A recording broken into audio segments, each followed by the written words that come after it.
محمد اکرام اللہ خان لکھتے ہیں کہ کیا فرماتے ہیں علماء دین و مفتیان شرع متین اس مسئلے کے بارے میں کہ اس رمضان شریف میں ہمارے والد صاحب کا انتقال ہو گیا۔ ہمشیرہ والد صاحب کی قبر پر قبرستان جانے کا کہتی رہتی ہیں، تو برائے مہربانی شرعی رہنمائی فرما دیں کہ کیا عورت باپردہ ہو کر قبرستان جا سکتی ہے یا نہیں۔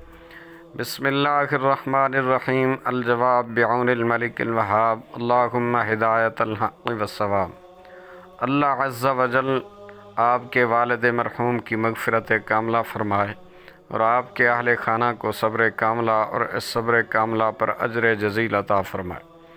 حضور اکرم صلی اللہ علیہ وآلہ وسلم کے روضہ مبارکہ کے علاوہ قبروں کی زیارت کے لیے جانا عورتوں کے لیے منع ہے، اگرچہ باپردہ ہو کر جائیں، خصوصاً اپنے کسی عزیز رشتہ دار جیسے آپ کی بیان کردہ صورت میں والد صاحب کی قبر پر جائے تو اور زیادہ ممنوع ہے۔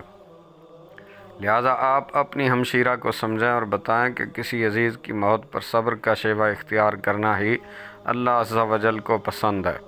سیدی اعلیٰ حضرت امام اہل سنت مولانا شاہ احمد رضا خان رحمۃ اللہ علیہ فتاوی رضویہ میں عورتوں کے قبرستان جانے کے متعلق فرماتے ہیں، اصح یہ ہے کہ عورتوں کو قبروں پر جانے کی اجازت نہیں۔ فتاوی رضویہ جلد 9 صفحہ نمبر 537۔ مزید فرماتے ہیں کہ میں کہتا ہوں قبور اقربا پر خصوصاً بحال قرب عہد ممات تجدید حزن لازم نساء ہے، اور مزارات اولیاء پر حاضری میں 2 خرابیوں میں سے ایک کا اندیشہ ہے، یا ترک ادب یا ادب میں افراط، ناجائز تو سبیل اطلاق منع ہے، لہذا اگنیا میں کراہت پر جزم فرمایا۔ البتہ حاضری اور خاک بوسی آستان عرش نشان سرکار دو عالم صلی اللہ علیہ وآلہ وسلم اعظم المندوبات بلکہ قریب واجبات ہے، اس سے نہ روکیں گے اور تعدیل ادب سکھائیں گے۔ فتاوی رضویہ جلد 9 صفحہ نمبر 538۔ صدر الشریعہ بدر الطریقہ مفتی محمد امجد علی اعظمی علیہ الرحمۃ اللہ الکبی بہار شریعت میں فرماتے ہیں، عورتوں کے لیے بعض علماء نے زیارت قبور کو جائز بتایا، در مختار میں یہی قول اختیار کیا، مگر عزیزوں کی قبور پر جائیں گی تو جزا فضا کریں گی، لہذا ممنوع ہے، اور صالحین قبور پر برکت کے لیے جائیں تو بوڑھیوں کے لیے حرج نہیں اور جوانوں کے لیے ممنوع۔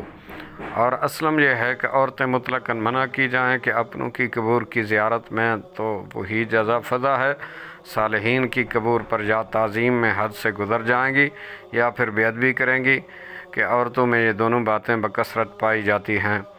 واللہ اعلم عز وجل ورسولہ عالم۔ صلی اللہ تعالی علیہ وعلی آبائہ واصحابہ وازواجہ وذریاتہ وبارک وسلم۔